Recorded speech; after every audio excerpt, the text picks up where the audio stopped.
Un homme qui te demande directement est-ce que tu cuisines bien, c'est un homme qui veut que tu sois sa domestique. Juste un rappel, vous avez conscience que quand les femmes entrent gratuitement en boîte, c'est pas du sexisme anti-homme, c'est une fois de plus du sexisme contre les femmes. Êtes-vous victime de la charge esthétique? Sur TikTok, de nombreuses femmes expliquent ce phénomène auquel elles sont soumises. C'est le fait que la femme, lorsqu'elle va à un date, le prix de son mascara, le prix de son rouge à lèvres, le prix de son fond de teint anti-cerne, etc., ça fait un certain montant que l'homme n'a pas à payer. Du coup, c'est à lui de payer toute l'addition. Pourquoi les hommes, ils aiment leurs potes comme ça, à ce point? Quand je vous dis que toutes mes copines, à chaque fois, elles viennent, elles se plaignent, elles me disent « Ouais, il est tout le temps avec ses potes, il préfère être avec ses potes qu'avec moi. » En fait, t'es en couple avec un mec en couple. Oh mon Dieu, mais qu'est-ce que on félicite les mecs pour rien. En fait, je crois que je vais rester célibataire toute ma vie parce que j'aime pas les mecs. Vous savez, ce qui est touchant en étant une femme hétéro, c'est d'être attirée par les hommes, mais de les détester. Piqûre de rappel pour vous dire que tant que vous n'avez pas la bague au doigt, vous ne lui appartenez pas, il ne vous appartient pas, et donc votre relation est caduque. Et vous pouvez vous taper qui vous voulez, parce que dans tous les cas, y a rien. Tu peux pas être mon mec si t'as que des potes blancs. Je suis une psychopathe parce que mon mec, il faut qu'il me mette sa localisation et que je puisse le pister dès qu'il sort. Je regarde rue par rue et à chaque endroit où il s'arrête, je fais une capture d'écran pour remettre l'adresse dans mes notes. Ton couple ne tiendra pas si ce n'est pas l'homme qui aime le plus. 24 heures sans nouvelles de ton mec, c'est un abandon de poste. 24 heures sans nouvelles de ton crush, c'est un retrait de candidature. Un ex à moi, comme il m'avait fait quelque chose de vraiment impardonnable, j'ai tenté de mettre le feu à son immeuble. Un homme qui ne dépense pas pour toi, c'est un homme qui ne t'aime pas. Nous sommes en guerre. Aujourd'hui, on va parler d'un sujet important, la manipulation. Plus précisément, certaines techniques que certaines femmes utilisent pour manipuler les hommes et les garder sous leur emprise afin d'obtenir toujours ce qu'elles veulent. Avant d'aller plus loin, si tu es une femme qui regarde cette vidéo, sache que tu peux inverser la situation. Si tu remarques que ton homme agit de la même manière, c'est probablement un manipulateur. Alors, si tu es prêt, on plonge directement dans le sujet. Je te promets que ça en vaut la peine.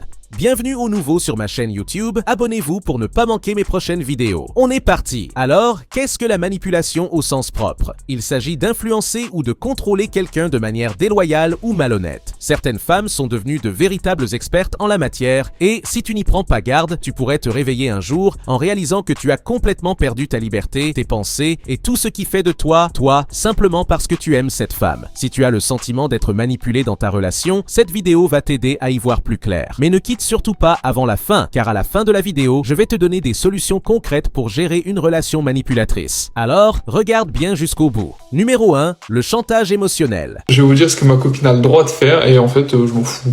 Déjà, elle peut avoir autant de potes mecs qu'elle veut en fait. Je suis pas son daron, voilà, tout simplement. Elle peut évidemment sortir en boîte sans moi. Enfin, c'est toujours pareil, en fait, je suis pas son daron, elle fait ce qu'elle veut. Et surtout, je lui fais confiance en fait, tout simplement. Elle a le droit de me mettre des remis. Je sais qu'elle a des choses à faire, je sais qu'elle peut être occupée, c'est pas un problème. Elle peut avoir les mots de passe de mes réseaux, rien à cacher.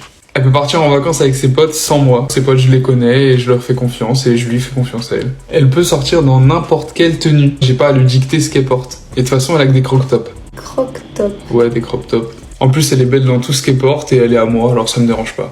Pareil pour le make-up, s'il a envie de se make-up pour aller en cours, elle fait ce qu'elle veut. Je sais qu'elle essaye pas de plaire à qui que ce soit. À part moi, peut-être. J'espère. Elle a le droit d'avoir autant de mecs qu'elle veut qui la follow sur Insta parce qu'en fait de toute façon c'est moi qui réponds aux DM. Et oui les gars, c'est moi qui vous réponds. Elle a évidemment le droit d'avoir un meilleur pote. De toute façon, avec mon meilleur pote, ils se connaissent et ils sont devenus potes. Puis s'il y a de la drague, c'est plus entre nous qu'avec elle, hein, elle est exclue. Le chantage émotionnel est difficile à repérer car on est directement impliqué dans la situation. Pourtant, ceux qui observent de l'extérieur voient souvent des signaux d'alarme évidents. Le but du chantage émotionnel est de te faire sentir coupable de tes pensées, sentiments et idées pour que tu finisses par adopter ceux de ta partenaire à son avantage. Cela peut inclure des démonstrations dramatiques, du gaslighting ou même des menaces. Dans certains cas, elle pourrait utiliser un secret que tu lui as confié pour te forcer à agir selon ses désirs. Elle te dira que si tu ne fais pas ce qu'elle veut, elle révélera cette information. C'est une énorme red flag. Numéro 2, le sexe comme arme. Il y a rien de pire que de regarder un film avec ton mec et que là, il y a une scène de cul alors que toi, t'as plus aucun désir pour lui, voire il te dégoûte.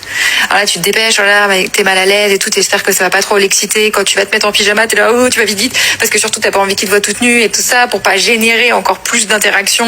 Le truc, c'est que nous, en tant que femmes, on a une telle charge mentale. On a tellement de choses à penser. Et parfois, en fait, on n'apprécie même pas vraiment les rapports avec nos partenaires, que du coup, en fait, ça passe un petit peu en dernier plan et on oublie cette sphère de notre vie qui est si importante en réalité. Tu as sûrement déjà entendu parler de femmes qui utilisent le sexe comme un moyen de pression. Elles peuvent refuser toute intimité jusqu'à ce que tu fasses ce qu'elles veulent. Ce type de comportement est toxique, car il pousse souvent l'autre à chercher du réconfort ailleurs. Dans une relation saine, l'intimité ne devrait jamais être un outil de manipulation. Je facture mon copain 50 € quand il dort à la maison. Cela me permet de payer les factures supplémentaires de l'appartement. Cette semaine, il est resté 2 nuits, donc j'ai récolté 100 € que je vais déposer dans mon livret. Il possède 100 cases et le but est de remplir une case par jour. À la fin, tu auras économisé 5050 €. Je le remplis depuis 60 jours pour offrir à mon copain un voyage surprise en Thaïlande. Numéro 3, les compliments excessifs. Comment complimenter un homme à votre avantage? Lorsque vous voulez faire des compliments à un homme, vous voulez que ce soit quelque chose qui va vous bénéficier en tant que femme. Donc, lorsque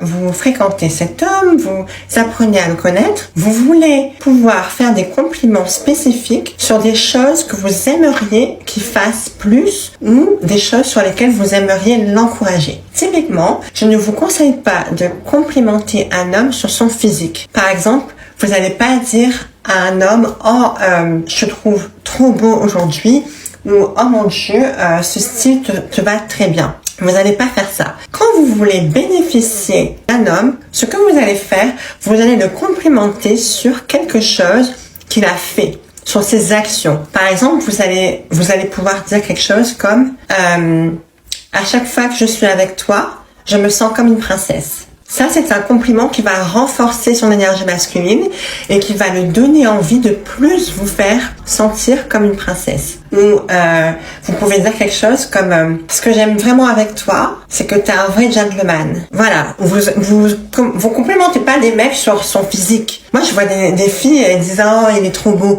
On n'en a rien à foutre.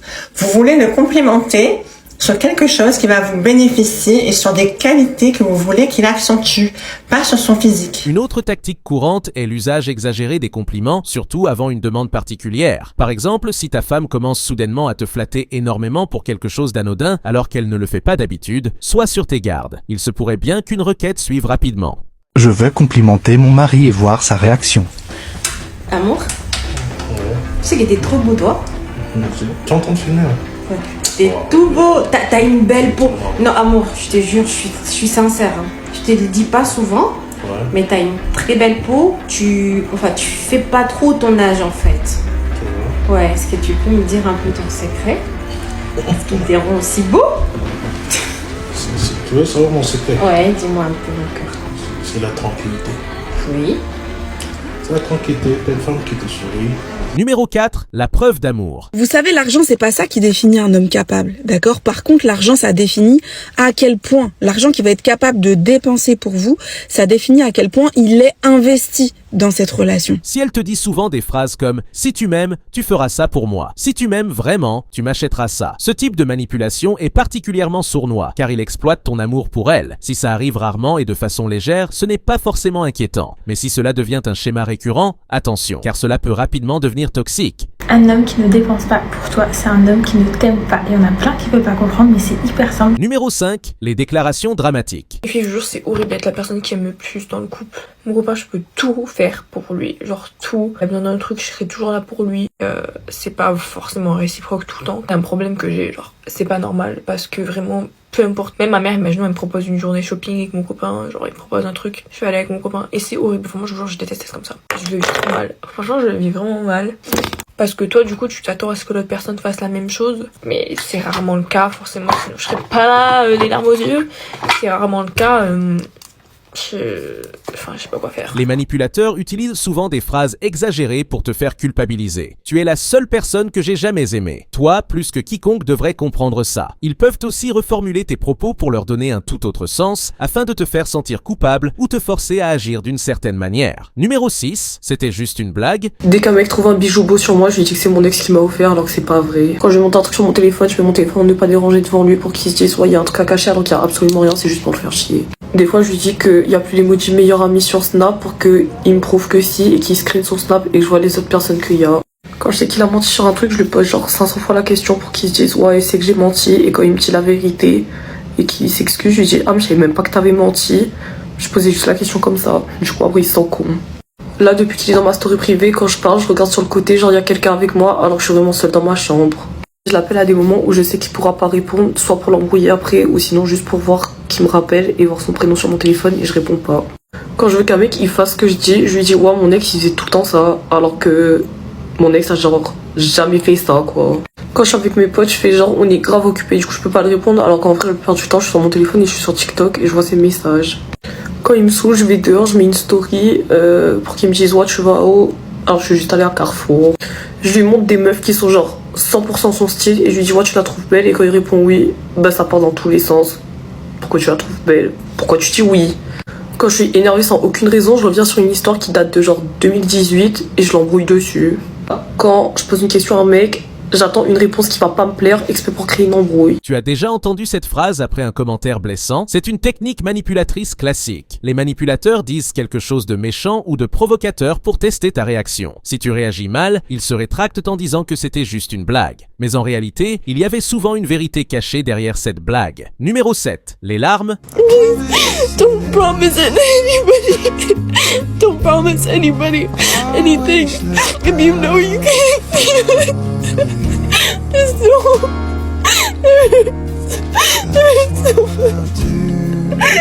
Beaucoup d'hommes ne savent pas comment réagir face aux pleurs d'une femme et certaines en abusent. Elles savent que les larmes sont une arme puissante et les utilisent pour obtenir ce qu'elles veulent, même quand il n'y a pas de vraie raison de pleurer. Bien sûr, il ne s'agit pas d'ignorer les émotions réelles de ta partenaire, mais apprends à distinguer les larmes sincères des larmes manipulatrices. Est-ce que je suis la seule qui fait des obsessions sur les mecs et après je m'en fous? Comment se protéger et bâtir une relation saine? Alors, maintenant que nous avons passé en revue ces différentes formes de manipulation, la vraie question est comment s'en protéger et bâtir une relation plus saine et équilibrée? Tout d'abord, il est important d'avoir confiance en votre propre jugement. Quand quelque chose ne vous semble pas normal dans une relation, quand vous vous sentez constamment coupable, sous pression ou que vous devez toujours prouver votre amour, c'est un signal d'alarme. Apprenez à écouter cette petite voix intérieure qui vous dit que quelque chose ne tourne pas rond. Ensuite, mettez en place des limites claires. Une relation saine repose sur le respect mutuel. Si vous sentez que quelqu'un essaie de vous manipuler, exprimez calmement vos limites et tenez-vous-y. Si une femme ou un homme essaie de jouer avec vos émotions pour vous faire agir contre votre volonté, il est essentiel de ne pas céder sous la pression. Un homme qui te demande si tu cuisines bien, d'accord, parce qu'il a envie que tu sois un peu à son service tous les jours, t'as pas besoin de lui demander combien il gagne par mois, tu sais déjà qu'il est pas riche. Je vais venir jusqu'à chez toi, en bas de chez toi, je vais te croiser et je vais te boxer. Comme je l'ai mentionné plus tôt, apprendre à dire non est une compétence précieuse dans toute relation. Un autre point essentiel, communiquer ouvertement et observer les réactions. Une personne qui vous respecte cherchera à comprendre votre ressenti, tandis qu'un manipulateur tentera de vous faire culpabiliser ou minimisera vos émotions. Il y a des filles, je partage pas du tout votre façon de voir les choses. Parce que j'entends des trucs, ça me fait mal aux oreilles en fait. Parce que selon certaines filles, un homme capable, c'est un homme qui gagne 10 000 € par mois, qui roule en Mercedes, qui arrive en Fendi et qui repart en Louis V. Vous voyez, vous avez compris. Et qui va 10 fois par an à Bali ou en Thaïlande. Voilà, c'est ça en fait. Le mec, il va les impressionner avec le logo Mercedes. C'est le faire qui les impressionne. Vous voyez ce que je veux dire ou pas? Parce qu'en fait, tout ce que vous dites, ça tourne autour du financier, du matériel. Il n'y a rien de profond genre dans ce que vous dites. C'est des choses que la personne, elle peut perdre du jour au lendemain. Genre, vous vous accrochez à rien. Et ça, je comprends pas. Je comprends pas. On peut pas prendre votre dos dans les trucs comme ça. Moi, je suis désolée, je reste juste. Quand tu lui demandes c'est quoi un homme capable, elle va pas te parler de religion, elle va pas te parler de valeurs, elle va pas te parler de principes. Elle va juste te parler de ça. Ouais, c'est que l'argent en fait. C'est que l'argent. Et après, vous donnez raison aux hommes. Faites attention à ces signes. Enfin, et c'est peut-être le plus important, prenez soin de vous. Il est facile de s'oublier dans une relation lorsqu'on cherche à plaire ou à éviter les conflits. Mais une relation équilibrée ne devrait jamais être une lutte constante pour prouver sa valeur. Vous méritez une personne qui vous apprécie pour ce que vous êtes, sans avoir besoin d'utiliser des stratégies de manipulation. Si cette vidéo vous a aidé à y voir plus clair, n'hésitez pas à partager votre expérience en commentaire. Avez-vous déjà vécu une situation où vous vous êtes senti manipulé? Comment avez-vous réagi? Votre témoignage pourrait aider d'autres personnes qui traversent la même chose. Et bien sûr, pensez à liker cette vidéo et à vous abonner pour ne rien manquer des prochains sujets. Merci d'être resté jusqu'au bout, prenez soin de vous et on se retrouve très bientôt pour une nouvelle vidéo. À très vite.